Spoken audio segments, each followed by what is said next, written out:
Bonjour, bonsoir à tous et bienvenue dans cette vidéo où on va parler motion de censure, Légion d'honneur et décès.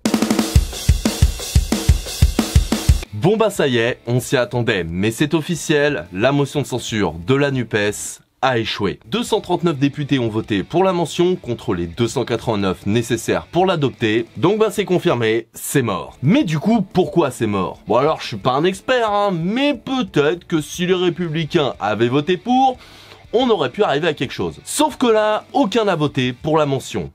Aucun. Justifiant leur choix par des « Notre famille politique n'apportera pas sa voix à ce barreau d'honneur » et autres « Faut savoir terminer une contestation ». Encore une fois, les Républicains montrent qu'ils ne sont ni courageux ni téméraires et que le bien-être du peuple ne semble pas être leur première priorité. Et vas-y, encore une fois, la NUPES échoue. C'est limite désespérant à force. Ah, si seulement la gauche pourrait avoir un nouvel élan, quelque chose qui la revigore. J'ai été élu 11 fois, candidat 12 fois.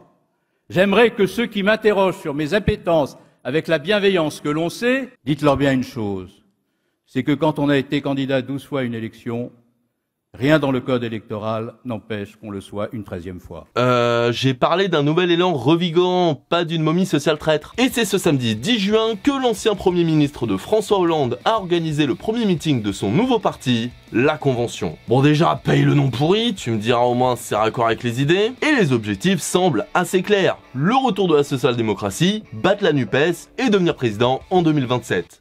Ça, c'est le petit bonus sympa. Alors, je vais pas m'amuser à rappeler en quoi le PS d'Hollande et ses potes a fait mal au pays. Pour ça, je vous invite à regarder le Tout va très bien 35. Sauf qu'attention, je dis ça, mais Cazeneuve, il est pas là pour rigoler. Il nous parle de mouvement des orphelins de la gauche, tourner la page des divisions, perte de crédibilité de la gauche. Bref, le monsieur est là pour rassembler. Rassembler, mais aussi faire monter l'espérance. C'est la gauche de gouvernement qui change la vie que vous cherchez à faire revivre. La social-démocratie qui aurait une avenue large, pour ne pas dire un boulevard. Une gauche sans décibels, mais avec des solutions. Etc, etc, etc. Bref, je pourrais vous en sortir plein des phrases comme ça, mais je pense que vous avez compris l'idée. Le credo est simple, mais efficace. Social-démocratie, union et espérance. Alors pour la social-démocratie, si tu veux Bernard. Mais pour le reste... je suis pas vraiment convaincu. Non, parce que l'union, elle est déjà là en fait. Ça s'appelle la NUPES. Et naïvement, moi je me dis que si vous voulez une gauche unie et indivisible, faudrait peut-être arrêter de cracher sur les petits camarades. Ça pourrait aider. À moins que quand vous parlez d'union, ça veut dire soit vous au centre, soit rien du tout. Quitte à faire passer la droite et l'extrême droite. Non, ce serait totalement irresponsable enfin. Donc ouais, pour l'union, ne pas lancer des piques à LFI et la NUPES toutes les 3 secondes, ce serait pas mal déjà. Surtout quand aujourd'hui, c'est clairement eux les vrais représentants de la gauche. Des os par des os. Parce qu'encore une fois, l'espoir, c'est LFI et la NUPES qui nous l'ont apporté. Pas vous. La lutte, c'est dans la rue qu'elle s'est faite. À l'Assemblée, avec la NUPES. Et pendant que vous mangez votre somme du méchant Mélenchon et de votre propre défaite à donner l'espérance, mais surtout la catastrophe en termes d'actes concrets que vous avez donné aux électeurs et électrices quand vous étiez au pouvoir, nous, on vous a pas attendu. On a reconstruit une autre idée de la gauche. Alors Hollande peut nous sortir des trucs genre... La gauche constituée autour des LFI n'est plus capable d'inscrire la perspective d'accès au pouvoir de manière raisonnable. Cela crée forcément un risque pour le pays. Cazeneuve peut bien essayer de défendre le mandat d'Hollande tout en nous sortant des dingueries dignes d'un macroniste sous acide à base de « Si chaque thème que la NUPES convoque fracture notre pays et oppose les Français les uns aux autres, il n'y aura ni unité de la gauche, ni unité du pays, et la seule unité qu'on parviendra à atteindre sera celle de l'extrême droite et de la droite extrême. » Mais oui, le mec arrive à nous ressortir le vieux trope moisi du « Oh là là, c'est à cause de la NUPES que l'extrême droite monte dans les sondages en popularité, oh là là !» Sauf que mon bichon, rappelle-moi ça après le mandat de qui que Marine Le Pen elle arrive au second tour? C'est bien ce qui me semblait.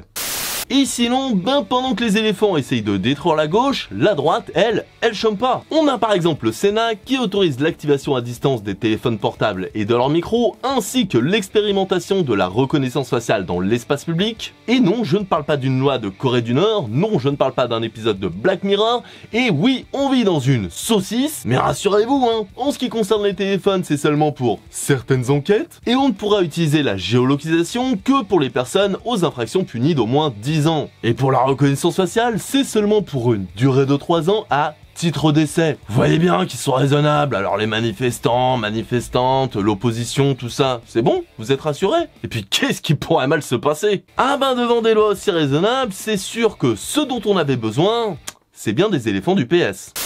Mais oh là là, les mauvaises nouvelles, toujours les mauvaises nouvelles. Et si pour changer, on parlait d'une bonne nouvelle, hein? Et ça tombe très bien car bonne nouvelle pour lui, ce jeudi 8 janvier, Arthur, le célèbre présentateur télé, s'est fait remettre la Légion d'honneur. Alors, je vous vois venir. Non mais lol quoi, tout Arthur il mérite la Légion d'honneur, MDR. Bon déjà, bah tant mieux pour lui s'il est content. Ici on n'est pas élitiste. Non et puis on sait pas, hein, ça se trouve il la mérite sa Légion d'honneur. Ok, j'ai du mal à croire en ce que je dis, mais on juge pas. Et surtout, ben perso, je trouve ça bien plus choquant que des personnalités comme Franco ou Mussolini l'aient eu, et qu'il l'ont encore aujourd'hui, malgré les demandes pour leur retirer.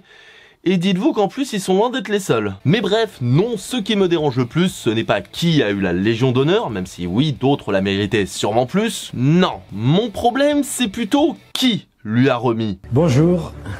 Je suis Nicolas Sarkozy. Et oui, entre deux affaires pour détournement de fonds, financement illégal de campagne, mise sur écoute, etc., notre bon vieux Nicolas Sarkozy a eu le temps de remettre la Légion d'honneur à Arthur. Alors je sais qu'apparemment c'est Arthur lui-même qui a demandé que notre détrousseur de vieilles riches préférés la lui remette. Et oui, je sais qu'en France, les politiciens et politiciennes qui ont un casier judiciaire long comme la Grande Muraille de Chine peuvent quand même être ministres ou présidents au KLM, mais... Ah bah non, en fait j'ai rien dit, c'est logique. Ah bah du coup j'ai très hâte de voir DSK ou Darmanin remettre la Légion d'honneur à Simone de Beauvoir, Hollande la remettre à Karl Marx, ou Morano à Renault. Et oui, je sais, c'est anachronique, en plus Simone de Beauvoir l'avait refusé. Mais j'ai envie de dire, ben quand tu vois qu'un mec avec autant de casseroles peut remettre une distinction aussi prestigieuse, bon je me dis qu'on est plus à ça près, hein. Et pour finir, après la reine d'Angleterre fin 2022, c'est une autre figure majeure du XXe siècle qui nous quitte, Silvio Berlusconi. En effet, ce lundi 12 juin, l'ancien Premier ministre italien est mort à l'âge de 86 ans. Une grande perte pour l'Italie, en tout cas quand on voit les dires de certaines personnalités nationales, comme par exemple le ministre de la Défense Guido Crosetto qui a parlé de laisser un grand vide, ou encore la présidente du Parlement européen Roberta Metsola qui elle évoque un combattant qui a dirigé le centre droit et a été un protagoniste de la politique en Italie et en Europe pendant des générations, et qui a également dit au sujet de Berlusconi, père, entrepreneur, député européen, Premier ministre, sénateur, il a laissé son empreinte et ne sera pas oublié. Une empreinte qui ne sera pas oubliée.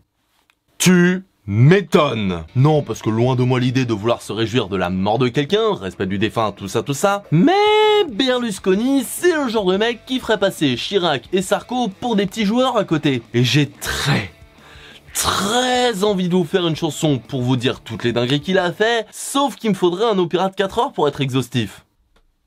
Bon allez, rapidement. Accusation de corruption et falsification de bilan, fraude fiscale plus de corruption et tout ça n'est qu'un échauffement. Le financement illicite du Parti Socialiste Italien, corruption de magistrats, cet homme était un vrai gredin. 2008 il fait voter une loi qui lui donnera l'immunité judiciaire. J'ai envie de dire il lui fallait au moins ça, au vu du nombre de ses affaires. Détournement de mineurs qui étaient prostitués. Et globalement avec les femmes cet homme était un enfoiré. Accusé de pot de vin pour qu'on lui donne un faux témoignage. Et destruction de documents qui auraient pu le mettre en cage. Et dites-vous qu'avec tout ça je suis encore loin d'avoir tout fini. Mesdames et messieurs, c'était une partie de la vie de Silvio Berlusconi. Et si vous vouliez d'autres indices sur l'honnêteté du gars, dites-vous que Ciotti, Poutine et Bardella, entre autres, lui ont rendu hommage. Convaincu ? Mais sinon, tout va très bien. Alors maintenant, à savoir si Arthur est de droite ou de gauche, moi je sais pas, mais son entourage, j'ai mon idée. Allez, salut.